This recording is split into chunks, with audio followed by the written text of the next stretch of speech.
protège ses enfants contre tout danger et menace. Envoie ses anges pour veiller sur les siens. Les libère du malin, sa présence constante les rassure, tant sa protection divine est fidèle. La parole était avec Dieu et la parole était Dieu. Elle était au commencement avec Dieu. Tout a été fait par elle. Et rien de ce qui a été fait n'a été fait sans elle. En elle, il y avait la vie, et cette vie était la lumière des êtres humains. La lumière brille dans les ténèbres et les ténèbres ne l'ont pas accueillie. Il nous faut suivre impérativement, entre autres, cette parole de l'Écriture. L'homme ne vivra pas de pain seulement, mais de toute parole qui sort de la bouche de Dieu. Et oui, le sens de la vie ne se réduit pas à la satisfaction de nos appétits charnels. Voir les biens matériels n'apporte pas la réponse à nos aspirations les plus profondes. Au bout du compte, il nous laisse vides et insatisfaits d'après Moïse. Vivre vraiment, c'est se consacrer à Dieu. Vivre pour lui, le créateur de la vie elle-même. Et se nourrir de toutes ses paroles. Ainsi reconnaître que sa parole est un besoin, une nécessité. Ainsi admettre que Dieu seul peut nous apporter une réelle satisfaction.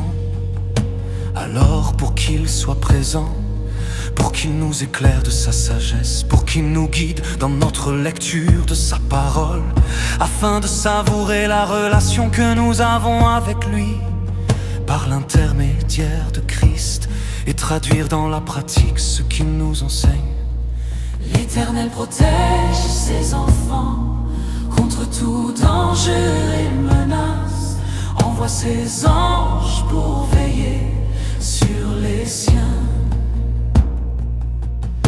Les libère du malin, sa présence constante les rassure, tant sa protection divine est fidèle. L'arme ultime est demeurée en vie chrétienne. Sur le chemin de la sanctification se produisent les fruits de l'esprit: l'amour, la joie, la paix, la patience, la bonté, la bienveillance, la fidélité, la douceur, la tempérance. Dans la prière par l'esprit, toutes sortes de supplications se font par son souffle de vie. Esprit Saint du Dieu vivant, par Jésus-Christ notre Seigneur et Sauveur. Bien-aimé, édifie-toi toi-même sur ta très sainte foi et prie par le Saint-Esprit. Oui, prie par le Saint-Esprit.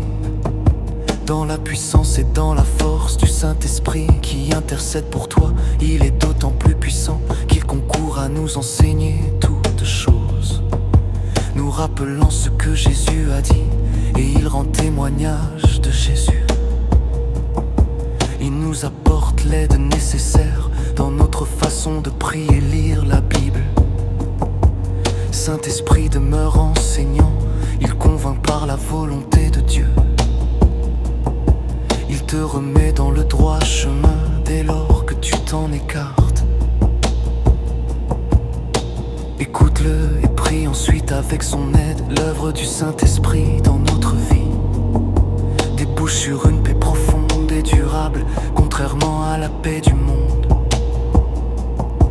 qui n'est en quelque sorte qu'une absence de conflit. Lorsque nous avons la paix de Christ, nous ne craignons pas ni le présent ni l'avenir.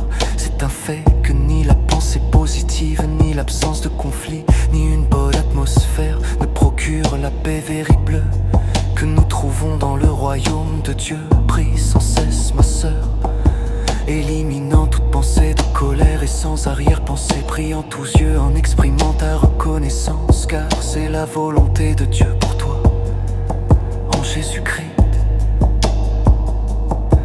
Sache que la colère et l'esprit de dispute rend la prière difficile. Dans ce cas, tu dois l'interrompre et rétablir une relation de réconciliation, une relation de paix avec les autres, avant de reprendre ta prière. L'Éternel protège ses enfants contre tout danger et menace, envoie ses anges pour veiller sur les siens, les libère du malin, sa présence constante les rassure, dans sa protection divine et fidèle. L'arme ultime est demeurée en vie chrétienne, sur le chemin de la sanctification se produisent les fruits de l'esprit, l'amour, la joie, la paix, la patience, la bonté, la bienveillance, la fidélité